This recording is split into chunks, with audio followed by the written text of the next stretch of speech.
All right, so Chris, I know that Jermaine Cole and whatever you want to do with J. Cole's name is funny all over the internet, but these ain't playing. No, not at all. Nope.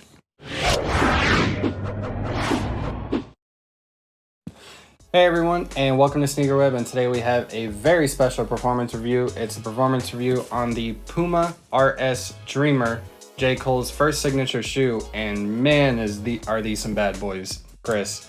Yeah, they're quite disgusting right now. Outside. They're quite disgusting. But I gotta say, watching, I guess, the performance review on these, traction-wise, bad MFers right here. We'll get to that in just a second, but before we get to that, I do just want to give a quick shout out to our sponsor. Chris is actually for once wearing these are prototype designs for SneakerWeb. We are testing out some things that are going to be coming eventually. You guys will get to see that very shortly, but go ahead to their website. They have 5 new products. Actually, no, 6. 5 of them being Halloween products, one of them being their standard 3-up prints. And I think there's 2 hoodies and 3 t-shirts that are Halloween. So if you're into the spooky season and you want to represent a small brand, small company, and you want to show support for that, also show support for the brands that support us, go ahead and check out 3 prints. We'll leave a link in the description for you to go to. But with that being said, like you said in the beginning, this traction is amazing, both indoors and outside, and both indoors and outdoors. This will work in any court condition that you play on. If you are on a dusty court indoors, all you have to do is just give it a quick wipe and you're good to go. Nothing crazy. And if you don't know what a wipe is, now you know. Like you were saying, this traction does feel amazing. What was your personal takeaway from watching it? I guess my personal takeaway was just seeing how much control you had with these shoes on. I already knew they were going to have really good traction support just based off of that bottom design.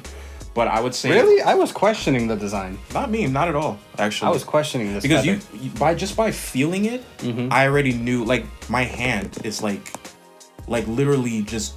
It just literally just grips my hand when I'm doing that. So true. I just felt like, the sturdiness of the shoe, and then, watching the slippage, because you did a couple takes, and like a start and stop, and it handled it very, very well. You didn't slip, you didn't bust your ankle. No. So that's a good thing for these low cut shoes. But yes.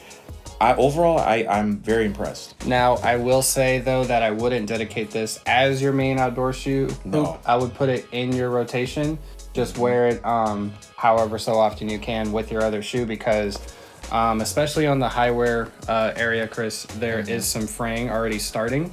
So I wouldn't dedicate it to your outdoor shoes specifically, but you should hold up for a full season. Real quick. If you are going to play outdoors in these, I would say, like you said, put it in your rotation. But also, I would say not to play these in high intense games. If you are going to play something very competitive, I would probably go with the LeBron, the Puma Clydes. I would not go with the LeBron. Really? No. Well, I would go with the LeBron 6s. Those have really good competitive efforts. All right, but I thought we were talking about the 18. I was like, I'm not done with those yet. No, not those.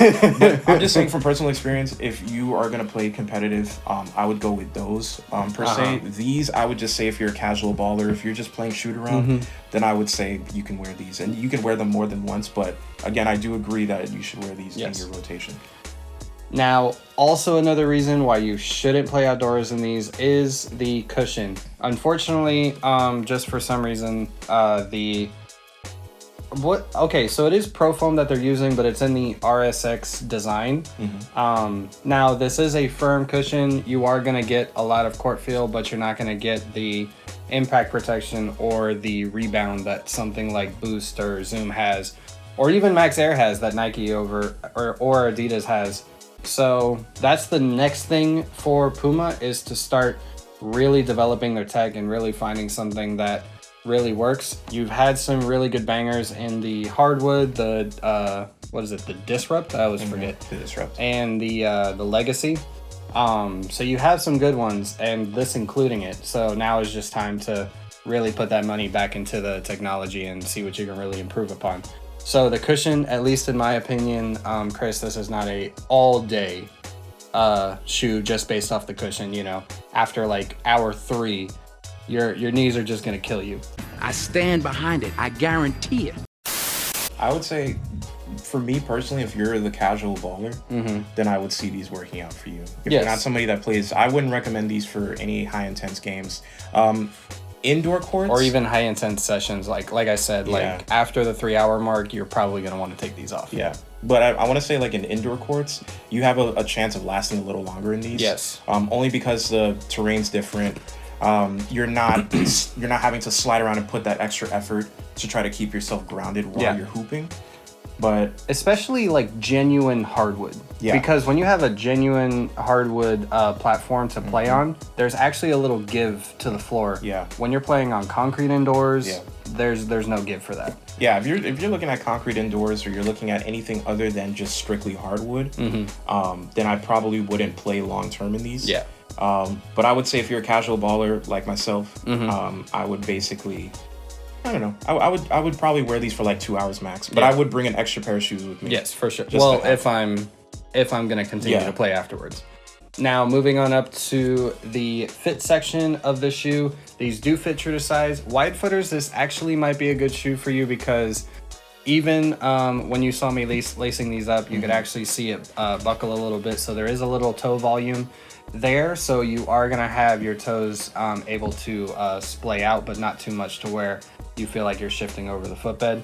But for narrow footers, or for people that want that snug fit, me personally, I don't know exactly what to say, because the length is perfect. Yeah. It's just the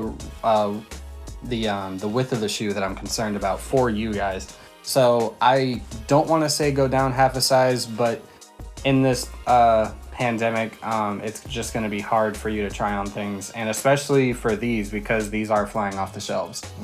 Especially this colorway. Now, I would say the best choice for Puma was by going with the RS model. What, design inspired? Design wise, okay.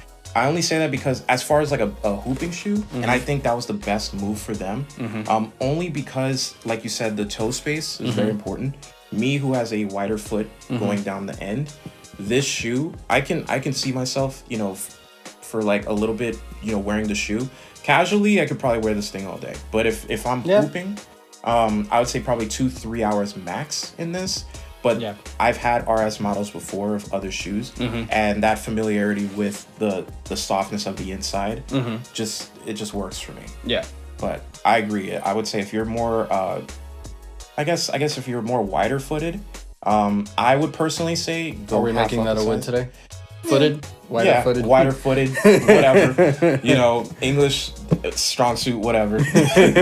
But I would say if you have wider feet, I would personally say go up half a size. But if you do not, and you're in that middle area like me, I have like narrow plus wide feet at the same time, I would say go true to size. But okay, so okay, our official recommendations, at least from me, just go true to size, especially if you're ordering these online. Chris, what was yours? I would say if you're going, if you're in the middle, do true to size. If you are more wider footed, go half up a size. Now, the only thing with half up a size is that you are going to get more toe space. So just keep that in mind.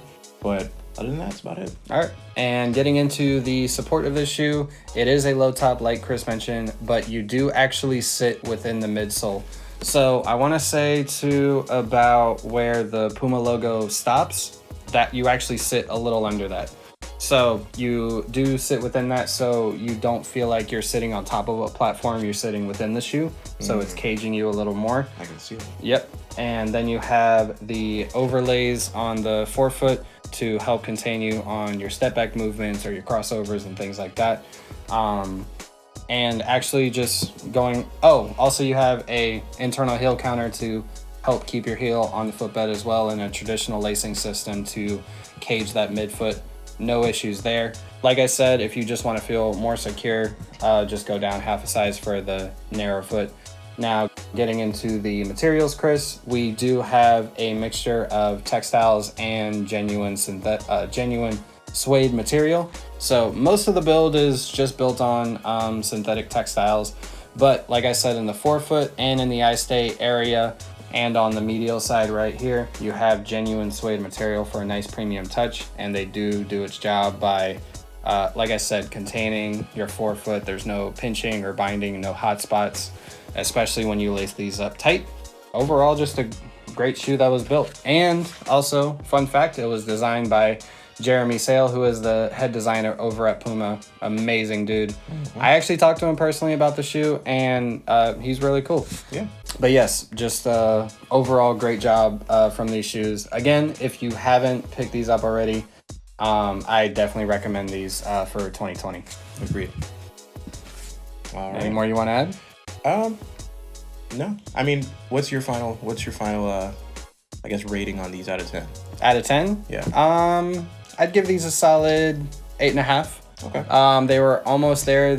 Some of the issues that I did have with this shoe is that, actually going back to the fit section, is that once these do heat it up and the materials kind of expanded, you did have to go back and kind of like relace it. So I wish the material would stay more conformed and more conformed to your foot, and you didn't have to lace it up every game and a half. Okay.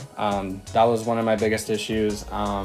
And also for me personally, I don't know about you guys, but I wear Strideline socks, and those socks seem to work with most of my basketball shoes. When I wore like a different material sock, like either a thinner one or a more slicker one, I would find some heel slip, not enough to worry about it. So just be wary about your sock choices when you play in this. Other than that, everything else was great in this shoe. All right, and then I guess for me, I'd give it about a solid 8 out of 10. Love the traction support. Love the colorway on this. Like I said, that was the one thing that attracted me to this shoe. I would say, especially that Dreamer logo, it's just so clean. Not a huge fan of the suede material, to be honest with you. Just feels kind of gimmicky to me on this shoe. But other than that, honestly, the stitching is immaculate. Also, again, like I said before, I would have loved if it had an icy sole. But that's just me, again. But Puma. He's just nitpicking at this point. I'm just nitpicking at this point. But overall, well-designed shoe. Love the RS model. I even like it as a casual shoe for their other models that they have. So I think that was probably Puma's best choice with going for this. So I give it about 8 out of 10. Okay. And going forward, I would love to see what they can do to update the shoe. In the second model, I am very excited if they do choose to continue the line. But yeah, that kind of wraps things up over right here at SneakerWeb. Again, make sure you guys check out 3UP Prints and support the brands that support us. We'll leave a link in the description. And hit that like and subscribe button. That helps us. And it also helps you guys, so we know what to make. And, just keep doing our thing. Have a good one, guys. All right, later. Deuce.